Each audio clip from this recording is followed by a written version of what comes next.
Welcome in my channel. बेटा आज हम स्टार्ट कर रहे हैं एक्सरसाइज 5.2 अवकलन यानी कि डेरिवेटिव एंड क्वेश्चन नंबर 6। ठीक है, क्वेश्चन में कह रहा है x के सापेक्ष फलनों का अवकलन करो। ठीक है, यानी इसका अवकलन डेरिवेटिव निकालना है, वो भी x के सापेक्ष। ये आपका बेटा क्वेश्चन है, ध्यान देना। ये आपका किस रूप में क्वेश्चन दिया है, एक फंक्शन आपका ये है और दूसरा फंक्शन आपका ये है, यानी कि इस क्वेश्चन में आपको दो फंक्शन दिए हुए हैं, फर्स्ट एंड सेकंड। एक फर्स्ट फंक्शन है एंड सेकंड फंक्शन है। बेटा इसका फॉर्मूला होता है, देख लीजिए क्या, अगर d/dx फर्स्ट एंड सेकंड दो फंक्शन का निकालना है, first function and second function, तो आपका फॉर्मूला लगता है first function d/dx second function plus second function d/dx first function. यानी कि पहले एक फंक्शन आपका रखा जाएगा, नॉर्मली d/dx होगा सेकेंड फंक्शन का, प्लस सेकेंड रखा जाएगा, फिर d/dx होगा फर्स्ट फंक्शन का। और आपको डिवाइडेशन वाला कल हमने फॉर्मूला बताया था इसके पहले की वीडियो में, उसमें बेटा क्या था, अंश बटे हर d/dx अंश, और बेटा जो डिवाइडेशन वाला होता है उसमें निगेटिव साइन जाता है, जबकि इनटू वाले में आपका पॉजिटिव साइन जाता है। ये बेटा ध्यान रखना, मिस्टेक मत करना। जो आपका डिवाइडेशन का जाएगा उसमें निगेटिव रहेगा और जो इनटू में जाएगा उसमें पॉजिटिव साइन रहेगा, यानी कि प्लस। ठीक है, first d/dx second plus second d/dx first. Clear? Question चाहो बेटा पहले एक छोटा सा देख लो आप। अगर आपको d/dx करना है x² इंटू साइन x का, बेटा दो function, first function second function, इसमें आप किसी को भी फर्स्ट और किसी को भी सेकंड फंक्शन ले सकते हो, या इसको फर्स्ट ले लो या इसको ले लो। ठीक है, तो क्या करोगे बेटा, first function d/dx second function plus second function and d/dx first function. Clear? ये फंक्शन आपका सेम ही रहेगा।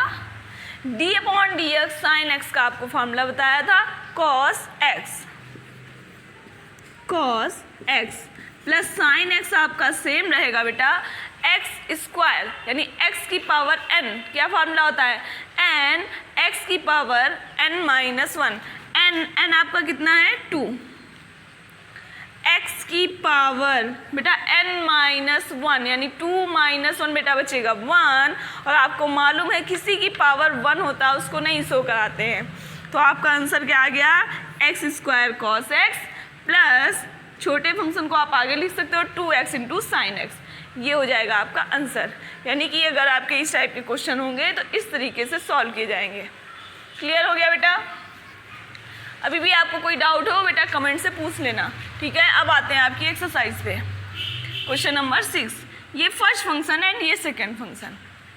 इसमें कह रहा है x के सापेक्ष अवकलन करना है। बेटा x है तो x के सापेक्ष ही होगा, t होता t के सापेक्ष होता, y होता y के सापेक्ष होता। ठीक है, चलिए स्टार्ट करते हैं। x के सापेक्ष अवकलन करने पर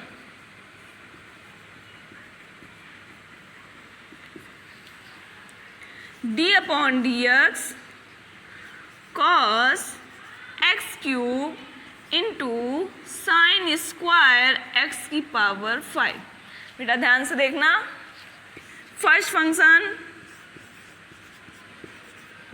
d/dx सेकेंड फंक्शन प्लस, बेटा इस साइड का हम रफ कर दे रहे हैं, first d/dx second plus second and d/dx first function cos x³। इतना क्लियर हुआ बेटा? अब देखो ये फंक्शन हमने सेम रखा क्योंकि इसका हमें डेरिवेटिव नहीं निकालना है। ठीक है, अब ध्यान दो बेटा, sin² x की पावर 5, ध्यान देना, इसका मतलब क्या हुआ, इसको अगर आप अलग से लिखोगे तो क्या लिखोगे, साइन x की पावर 5 और इस पूरे का होल स्क्वायर। आपको बताया था अगर ट्रिग्नोमेट्री फंक्शन के ऊपर होल स्क्वायर होता है वो x में नहीं आता है पावर, वो ट्रिग्नोमेट्री फंक्शन के ऊपर पावर जाती है, यानी साइन स्क्वायर है इसका मतलब इस पूरे का होल स्क्वायर है। यहाँ साइन क्यूब होता तो इस पूरे का होल क्यूब होता। ध्यान देना बेटा, ये छोटी छोटी चीज़ें हैं जिससे आपका पूरा क्वेश्चन मिस्टेक होता है, ठीक है। तो इस पूरे की पावर 2। एक चीज़ और ध्यान दो, अगर किसी भी ट्रिग्नोमेट्री फंक्शन के ऊपर पावर लगी है और आपको उसका डेरिवेटिव निकालना है तो उसमें पहले आपका फॉर्मूला जाएगा x की पावर n। कैसे, साइड में पहले देख लो आप लोग, d/dx बेटा साइन x की पावर 5 का होल स्क्वायर। इसका जब आप करोगे तो क्या होगा, x की पावर n करोगे तो क्या होगा, n x की पावर n-1 यानी कि 1 पावर लिखी नहीं जाएगी, यानी इस पूरे को x मानकर हम इसका डेरिवेटिव करते हैं। पहले तो हमने x मानकर डेरिवेटिव कर लिया, लेकिन बेटा ये x नहीं है क्या trigonometry function. Normally trigonometry function होता, उसकी पावर नहीं होती तो ट्रिग्नोमेट्री फंक्शन का ही फॉर्मूला लगता। अगर किसी भी ट्रिग्नोमेट्री फंक्शन के ऊपर पावर जाती है तो उसमें पहले x की पावर n का फॉर्मूला लगाते हैं, रिपीट करते हैं d/dx रिपीट किया, ट्रिग्नोमेट्री फंक्शन यानी साइन x की पावर 5। अब फिर से ध्यान दो, 2 साइन x की पावर 5। साइन x का फॉर्मूला क्या होता है, cos x। क्या हुआ, cos x। अब बेटा फिर ध्यान दो, क्या ये x है, नहीं है, क्या है, x की पावर 5। फिर से रिपीट होगा d/dx x की पावर 5 का। अब यहाँ फिर से फॉर्मूला लगेगा x की पावर n, यानी n x की पावर n-1, तो आपका क्या हो जाएगा, 2 साइन x की पावर 5 इंटू कॉस x की पावर 5 इंटू n आता है आपका आगे। x की पावर n में फॉर्मूला क्या होता है, x की power n equal to d/dx x की power n equal to n x की पावर n-1 होता है बेटा। तो n आपका हो गया 5, x की पावर n-1, 5 - 1 बचा कितना, 4। तो आपका आंसर कितना आया, 5 2 जा 10 साइन x की पावर 5 इंटू कॉस x की पावर 5। बेटा 5 2 जा, अभी x की पावर 4 छूट गया है बेटा, इसको भी लिख लो, 10 x की पावर 4 और बाकी ये। तो इतना सा क्वेश्चन, इतने को सिर्फ सॉल्व करने के लिए हमें इतना प्रोसेस करना पड़ेगा। ये बेटा अलग से समझा दिया है ताकि आपको क्लियर हो जाए। अब फिर से अपने क्वेश्चन पे आते हैं। cos x क्यूब जब इसका करेंगे तो बेटा कितना आएगा, 2 x की पावर n का लगाएंगे, 2 साइन x की पावर 5। d/dx रिपीट किया, साइन x की पावर 5 यानी इतने का रिपीट किया, प्लस साइन स्क्वायर x की पावर 5, ये हो गया d/dx cos x। बेटा हमने बताया था CO जिसमें होगा उसका डेरिवेटिव करेंगे तो निगेटिव साइन जाएगा, यानी कि इसका होगा माइनस का साइन x और x के स्थान पर आपका है x3। क्या यहाँ आपका डेरिवेटिव ख़त्म हुआ, नहीं, क्यों यहाँ x नहीं है, क्योंकि है कितना, x3, यानी x3 है तो रिपीट करेंगे d/dx किसका, x3 का, ठीक है।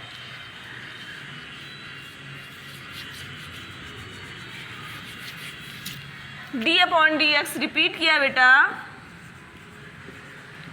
x3 का, यहाँ तक क्लियर। फिर से ध्यान दो, ये 2 आपका आ गया आगे, cos x3 ये हुआ ये आपका रख दिया साइन x की पावर 5। बेटा साइन x का D upon d x cos x। x के स्थान पर जो भी है वो लिखेंगे, लेकिन x के अलावा कुछ और है तो रिपीट करेंगे डी अपॉन डी एक्स की पावर 5 का। Clear? Plus sine square x की पावर 5। बेटा एक चीज़ और ध्यान दो, इनटू में आपका ये निगेटिव साइन चल रहा है, यानी प्लस माइनस आपका क्या हो जाएगा? माइनस। तो इस स्थान पर आपका क्या आएगा? माइनस। साइन स्क्वायर एक्स की power 5 into sine x cube.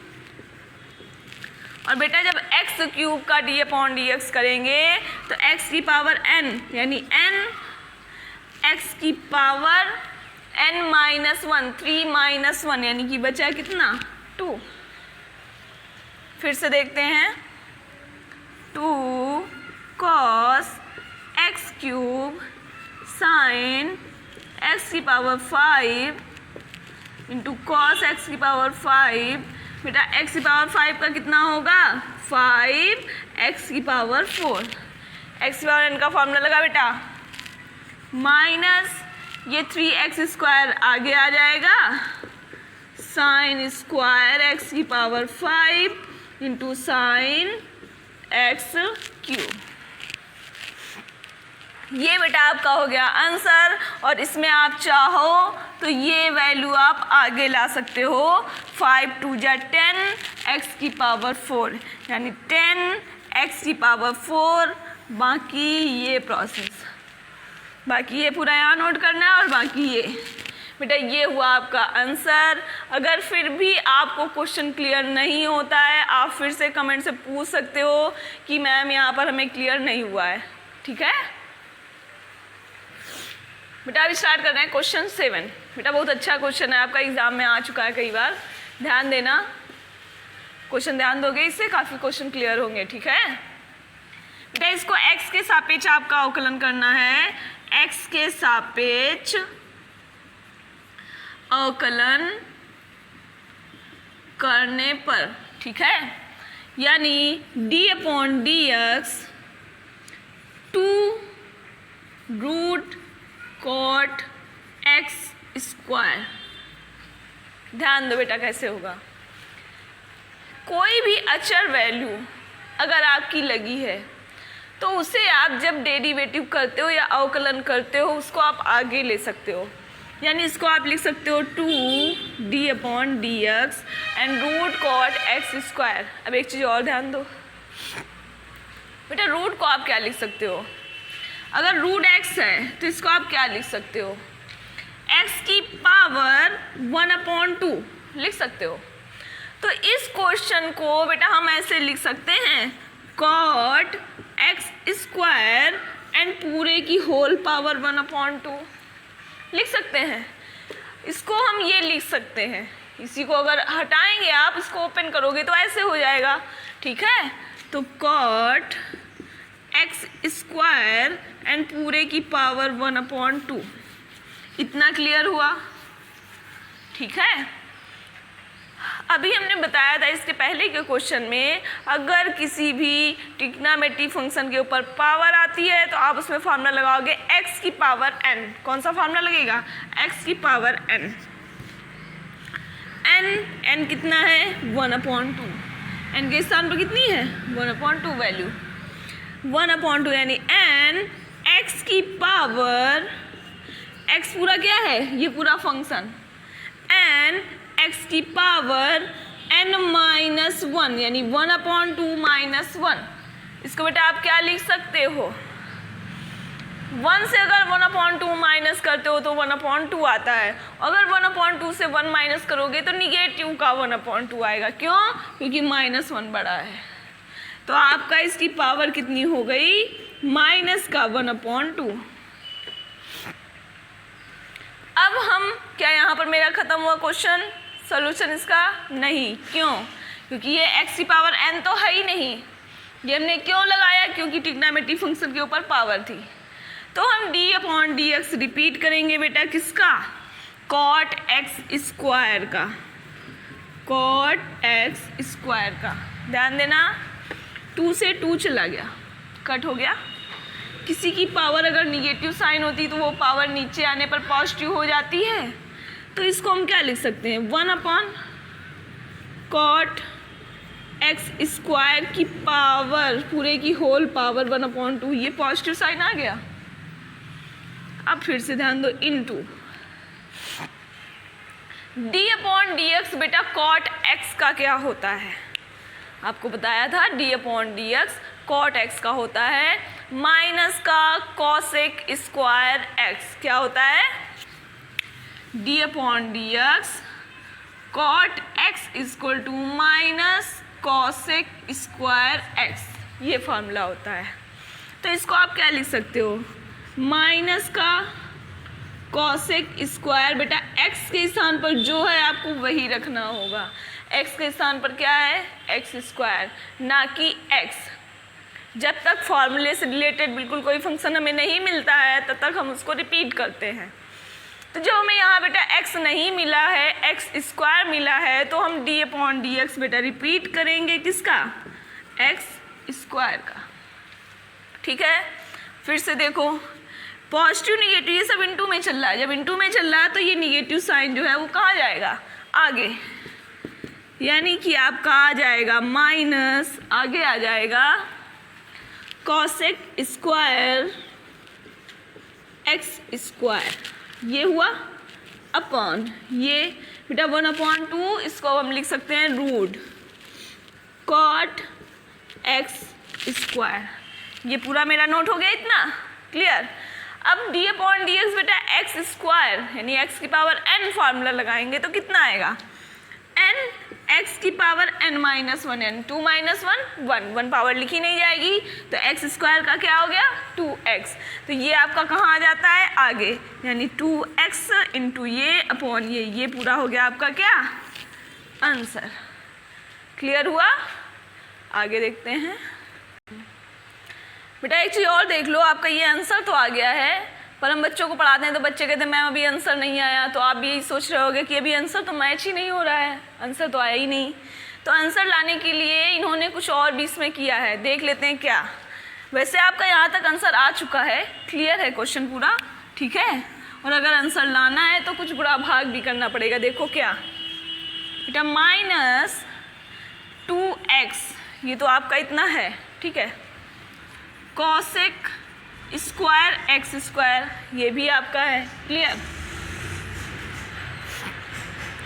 Root cot x को बेटा आप क्या लिखते हो, cot x को cos अपान साइन लिखते हो, तो इसको भी आप क्या लिख सकते हो, रूट cot x स्क्वायर को लिख सकते हो root cos x square and upon में रूट साइन x स्क्वायर लिखोगे।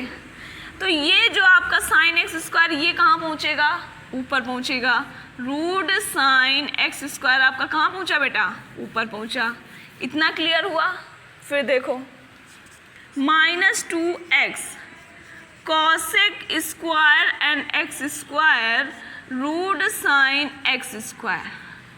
बेटा इसमें हमें आंसर लाने के लिए आपको रूट 2 साइन x स्क्वायर, ध्यान देना साइन x स्क्वायर है, साइन x स्क्वायर रूट में हमने लिया एंड साथ में 2 भी, सिर्फ आंसर लाने के लिए। वैसे आपका यहाँ तक क्वेश्चन पूरा हो चुका है बेटा। हमने रूट 2 साइन x स्क्वायर का ऊपर गुणा किया तो रूट 2 साइन x स्क्वायर का आपका भाग भी किया, गुणा भाग यानी कट के सेम वही आपका आ जाएगा। इतना क्लियर हुआ बेटा। अब फिर से ध्यान दो, ये आपका माइनस 2x, ध्यान देना ये रूट 2 है। रूट 2 अगर हम बाहर निकाल लें आपका तो साइन x स्क्वायर दोनों रूट में है, जो कि आपके रूट से बाहर आके बचेंगे साइन x स्क्वायर। इतना बचा। और चीज़ ध्यान देना बेटा, ये cosec स्क्वायर x स्क्वायर है। cosec x को हम क्या लिख सकते हैं, 1/sin x, यानी इसको हम लिख सकते हैं साइन स्क्वायर। बेटा cosec स्क्वायर तो sine square and x square. इतना क्लियर हुआ। अब यहाँ गौर करो बेटा, आप 2 sine x into cos x को क्या लिखते हो, ये किसका फॉर्मूला बनता है, साइन 2x का। अब यहाँ भी देखो रूट के अंदर अगर इस पूरे को मिला दें तो रूट के अंदर 2 sin x square into cos x square होगा, जो कि आपका फॉर्मूला बनेगा साइन 2x स्क्वायर। अगर यहाँ दोनों जगह x होता तो साइन 2x का बनता, x स्क्वायर है तो साइन 2x स्क्वायर का बनेगा, यानी कि साइन 2x स्क्वायर, वो भी किस में, अंडर रूट में। क्लियर हुआ इतना? अब देखो एक साइन एक्स स्क्वायर से एक साइन एक्स स्क्वायर कट हो गया, आपका आंसर आ गया -2√2x upon sine x square and under root में साइन 2x स्क्वायर। बेटा ये आपको आंसर में दे रहा है, और जबकि आपका आंसर यहीं से क्लियर हो जाता। इन्होंने सिर्फ आपको कंफ्यूज करने के लिए किया है। अगर आपको ये भी नोट करना है तो आप कर सकते हो, ठीक है? Okay, thank you class.